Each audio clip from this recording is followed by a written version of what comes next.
Zediah. One whose eyes are as large as a calf's, or as small as those of a goose, or whose body is too large for his limbs, or too small for his limbs, or whose nose is too large for his limbs, or too small for his limbs, but simsum or the simea. What is a simea? One whose ears are too small, and the simim, one whose ears resemble a sponge. If his upper lip protrudes beyond the lower one, or the lower one protrudes beyond the upper one, this is a blemish. One whose teeth have been extracted is unfit for reasons of appearance, and one whose breast hangs down like a woman's, whose belly bulges, or whose navel protrudes, or one who is subject to epileptic seizures, even rarely. The one who is prone to severe melancholy, or one who has a large scrotum or an overlarge membrane is unfit. One who has no testicles, or one who has one testicle is the Morag Ashech mentioned in the Torah. Rabbi Ishmael says one whose testicles are crushed. Kiva says one who has wind in his testicles, and Rabbi Hanina ben Atikno says one who has a dark complexion. One who is bow-legged or knock-kneed, or one who has a pika, or one who is an ikal. Who is an ikal? Anyone who draws his feet together and his knees do not touch each other. One who has his lump growing out of his thumb, or his heel protrudes backwards, or his sole is wide like that of a goose, or his fingers lie one upon the other, they are grown together, is unfit. If it is only until the joint, he is fit. If it was below the joint and separated it, he is fit. If he had an additional digit and he amputated it, he has a bone. He is unfit. If not, he is fit. If he had an additional digit on his hands and feet, each totaling 24, Rabbi Yehuda declares him fit, and the sages declare him unfit. One who is an ambidextrous, Rebbe declares him unfit, and the sages declare him fit. If he is black-skinned or red-skinned or an albino or lanky or a dwarf or a deaf person or a mental incompetent or a drunk, or those afflicted with anagayim, they are adjudged to a whore, and they are unfit in men, but fit in animals. But when Shimon Mills, says an animal that is mentally deficient is not an offering of choice. Rabbi Eliezer says also those with dangling flesh are unfit in man, but unfit in animals. At the time of the Mishna, when they wrote this, I can't believe that people amputate themselves. Like, there's no anesthesia, there's nothing. They have to amputate a limb. I guess they had, the same sort of injuries that, that in those times that you have nowadays that require a limb amputation. Look, any kind of surgery. But yeah, if somebody has some sort of, we have a case actually in the Mishnah where somebody's got such an injury that his limb is kind of hanging from him, and they want to know how to detach it without him becoming tamei because of the Eva Minachai. Because it's like Erev Pesach and he wants to eat his Korban Pesach, so he wants to get himself. Even having your teeth extracted without any anesthesia or anything, that's a kind of pleasant thing. I don't even want to think about this. Okay. You're not a dentist person, that's right. Okay, Eila Kasherim Adam Upasulin Babahema. So we said that everything is in an animal that's a mum is also a mum in a person, but we have some exceptions over here. Also ve'espeno.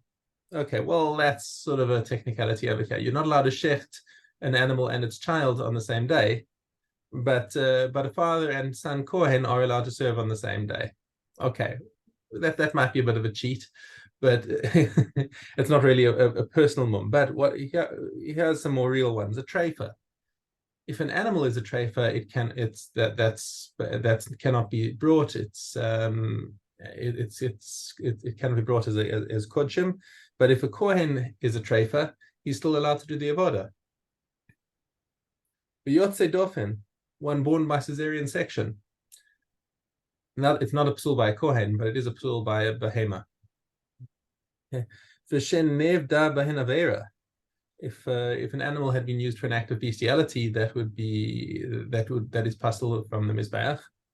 But kohen, who let's say a kohen was raped by a man, he's still allowed to serve in the mikdash.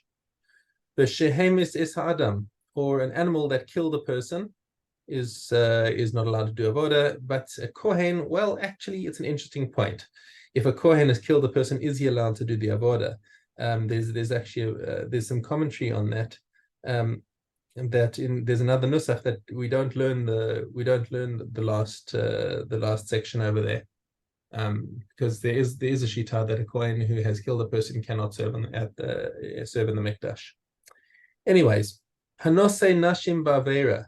What happens if you've a kohen who married a woman who's forbidden to him, say a divorcee, chalutza, giores? Okay, he may not serve. Right? That's just it's a knas on him, because he's doing something that he's stuck to. He's got an avera in his hand, and you can't have somebody who's an avarian coming and doing the avodah for Yisrael. Pasal ad yadir hanaya. He has to, if he comes and says, "Look, I want to serve," and they say, "Sorry, man, your wife is a divorcee," and he says, "Okay, you know what? I'm prepared to divorce her," and they say, "Sorry, not good enough. We want you to swear and make a neder that you're not going to have any benefit from your wife." What is the force of a neder? As you know, if he makes a neder against his wife, he's going to have to divorce her, but he can't back out either, because he's going to have to come and do hataras nedarim, and it's like a whole big deal if he's going to get out of this situation. He wants to do the avodah. Let him make a neder, and once he's made a neder, then he doesn't even have to have given her the get, but he's straight away allowed to do the avodah. Now, what happens if you have a kohen who he works for the Chevra Kadisha? Okay, and he's a grave and he just helps out burying people, because that's where he found to make a parnasa. And now he comes to the mikdash and they say, "I'm sorry, mate, you're doing asur stuff. We're not going to allow you to join." And he says, "Pasal ad sheyikabel alav." If he may not serve unless he says, "You know what? I promise you, I'll quit my job." So they say, "Okay, no problem." He says, "Okay, I'm going to stop becoming tamei from Mason." And they say, "Okay, that's good enough." He doesn't have to take a neder. Right, that's the difference. But the difference between him and the one who's married to a divorcee is that there's the Yetzer Hara there. There's no Yetzer Hara to become tamei. There is a Yetzer Hara for the woman.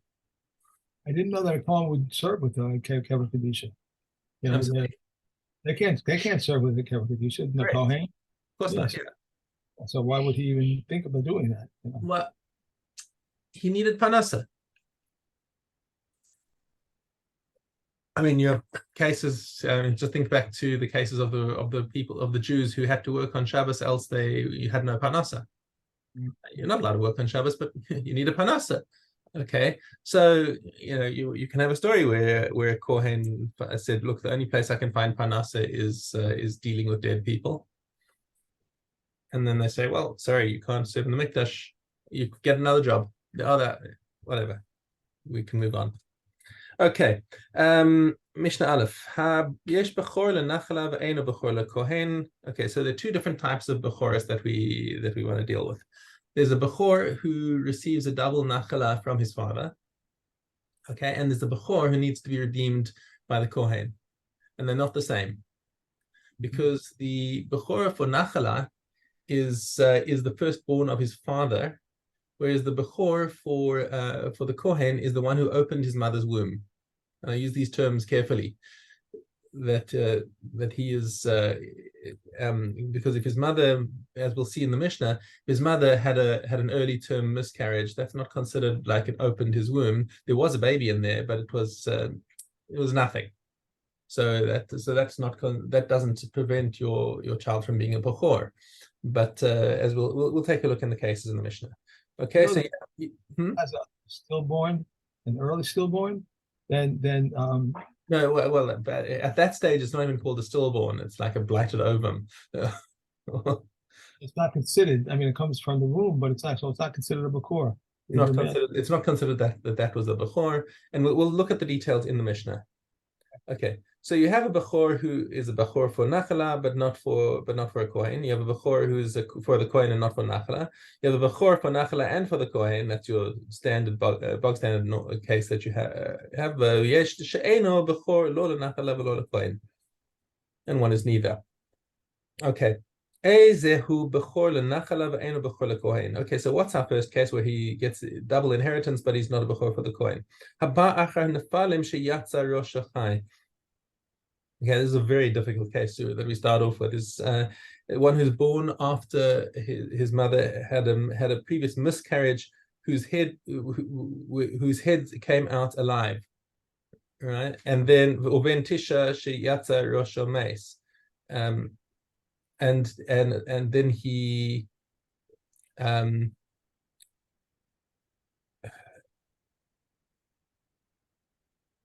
oh, wait, this case is this case is actually like a really difficult case to describe. I'm actually going to open up the English Kahati to try and explain it.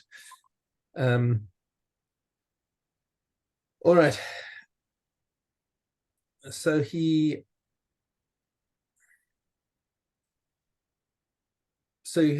basically one born after one who was not viable, whose head emerged alive. So for example, he gives the example of twins, one of whom was premature and non-viable and the other mature. Now straight away, as soon as you say that one was premature and one was mature, you realize that this is an impossible case. We're talking about twins here. Twins are always the same term. And so he gives this situation where hypothetically, let's say there were two babies in one womb, one of whom had been conceived before the other. Okay, and one was premature and non-viable, and the other mature. So if the non-viable fetus put its head while alive and retracted, whereupon the other twin was born, the latter is bechor concerning inheritance, because the former did not cancel his firstling status, even though the emergence of the head is considered a valid birth.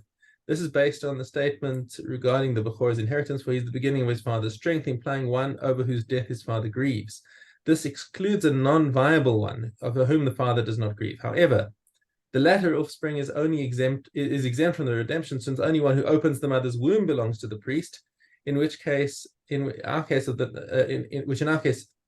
the non-viable fetus already opened up the. Okay, but of course, this explanation is impossible, Kati points out, because there can be no difference in the maturity of twins, since a woman cannot conceive twice during a single pregnancy.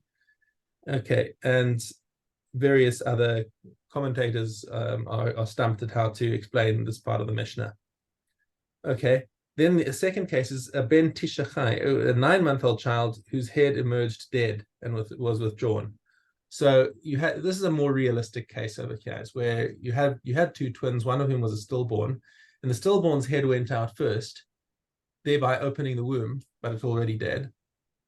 Okay, and it retracted, and then the live child was born. Now the live child is the one is going to be bechor nachalav for his father, because his father is not going to mourn extensively over the stillborn, right?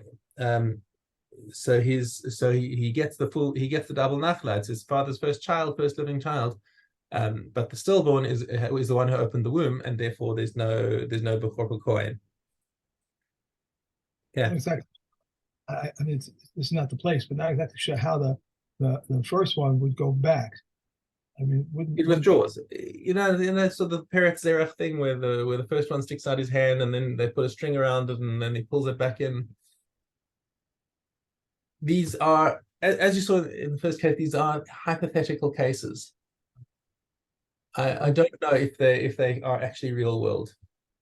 Okay, but in these cases over here, let's just see. We have Peles kamin behema chayav off, or one who aborts something that appears to be non-human, like an animal or a bird. Okay, this is the opinion of Rabbi Meir.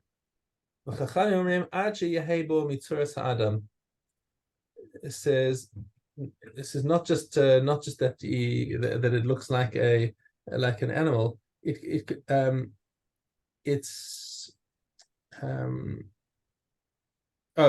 says if the first child was malformed to the point where it looked like an animal, and it's so that is considered as if it opened the womb, but it's still not considered a bechor nachala. However, the firstborn however, the Chachamim are saying that no, that you can only consider the Peterechem if it actually has the form of a person. So now, straight away, move on to something that if somebody, Hamapeles Sandal, if a woman aborts during her pregnancy a flat piece of flesh which looks like a sandal, it usually accompanies a fetus,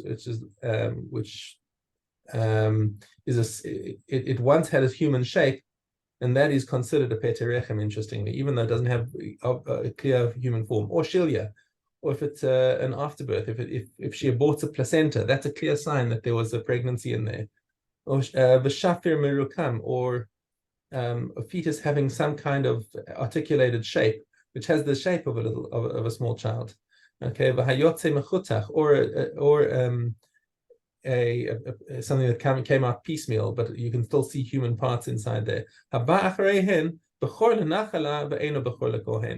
So even if the mother aborted a child mid-term, but you can still see that it was clearly a developed child, that's called a peterechem. So there's nothing for the kohen, but he gets a double inheritance. He has a simpler case, which you kind of wonder why didn't they bring this the first time. But a man who had never had children before married a woman who's already had children. Okay, so that means it's not her peterechem, but it's his firstborn. Or what happens if she was a slave girl, a non-Jewish slave, and she was freed? Or she was non-Jewish and she converted. And after she was pregnant when she converted, is the case over here. She was pregnant when she converted, and then she gave birth. Okay, so now according to the Din of Yerusha, he's a child to his father because he was born in Israel. But he's not considered a bechor of a kohen because he was conceived not in kedusha. Rabbi Yossi Aglili Omer bechor lenachla v'la kohen. He disagrees. He says no. It all goes by the birth. Shenimar peterechem b'Yisrael. It opened the womb when she was Jewish. So he disagrees with that previous statement and says this is a fully fledged bechor in both respects. Ad sheyifteru rechem Israel. Misha hayulo banim v'nasa isha shelo yalda. So a guy who didn't have children and married a woman who had not had children. Misha hayulo banim. Oh, if he had children and he married a woman who had never had children before. Now it's the reverse cases now. She converted while she was pregnant, or she was freed as a slave while she was pregnant. Yalda the kohenes, if she gave birth,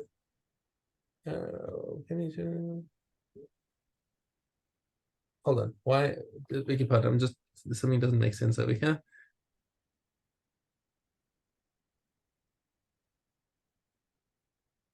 I think I may have a misprint over here. Okay.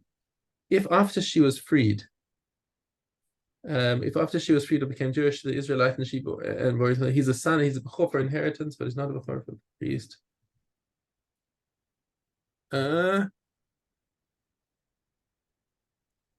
I'm sorry, I'm losing my place over here. If one who had no children married a woman who had already given birth, or she gave birth while she was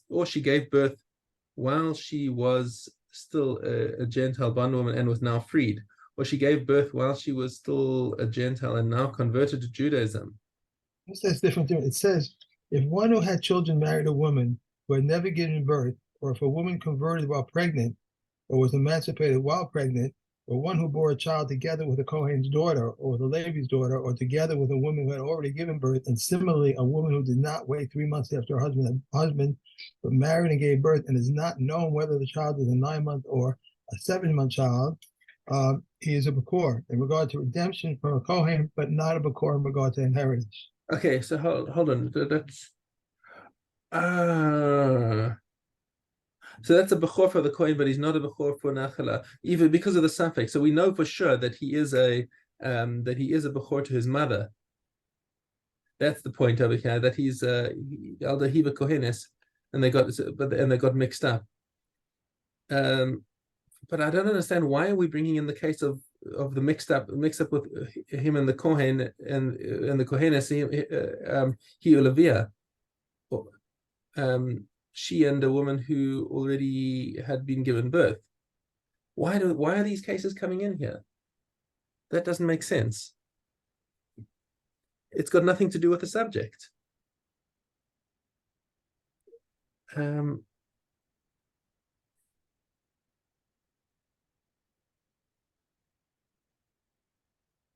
Just wondering if there's a difference in Girsa between the two. The next part, I don't think the next part helps you.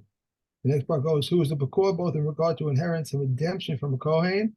If a woman aborts a mass full of blood, full of water, or full of a variegated substance, or if she aborts something resembling fish, locusts, abominable creatures, or creeping things, or if she aborts on the 40th day, the one following them is a Bechor in regard to both inheritance and redemption from a Kohen. Yeah, there must be a mistake. There seriously must be a mistake in the Mishnah, because it's Yalda Hiva Kohenes. Yeah, if one who had no children married a woman who had already, this is we've already seen. A man who had not, I was looking in the wrong part of the one. She and a woman of non-priestly stock and a woman of priestly stock. The law of redemption does not apply to the son of a woman of priestly or Levitic stock, and she and a woman or male children become mixed up.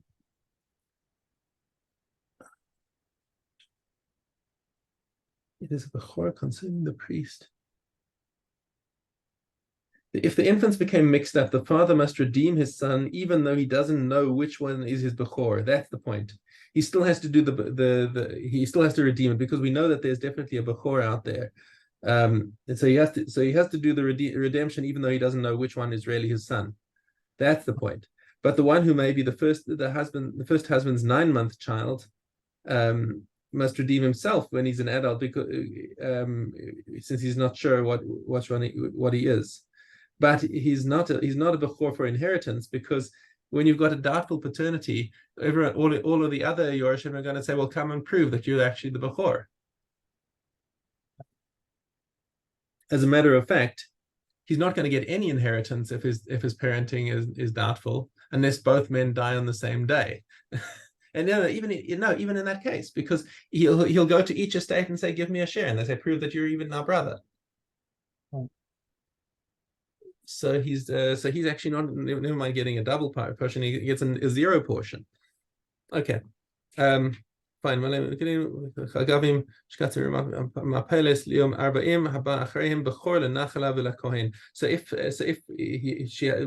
the last stage is talking about one who's aborted and is it's like a blighted ovum, is doesn't even have a human shape, then that has no effect at all on laws of Bechorah, even for a redemption for a Kohen. Okay, quickly let's do Mishnah base. Yotze dofin b'haba acharav. If you have one child born by cesarean and another one born by VBAC. Shnehem einan bechor lo lenachal v'lo lekohen. So the Tanna Kama says there's no bechor over here at all, because because as a cesarean he's not considered a proper firstborn, and certainly not for the Kohen, and even not for the father. Rabbi Shimon disputes that. He says Arishon lenachala. He says the first one actually is a Bechor for Nachala, because what does the father care how his child was born? He's excited it's his firstborn son. Okay, for the Kohen it's not considered for a Kohen, but Hasheni, he says if she now gives birth with something that actually opens her womb, not by cesarean the second time, then it is for the Kohen. However, the halacha doesn't follow Rabbi Shimon. It follows the Tanna Kama. Okay, and unfortunately, we're not going to have time for Chazaras today, because we spent a lot of time on that huge Mishnah that was actually quite very, very difficult to understand. So I wish you a good Shabbos. Great Shabbos, enjoy, and I'll see you Sunday, Mr. Shab. Mitzvah. Okay. Bye. I don't know if it's back on Monday, so I don't know if it's going to be. Okay, we'll see how the timing goes.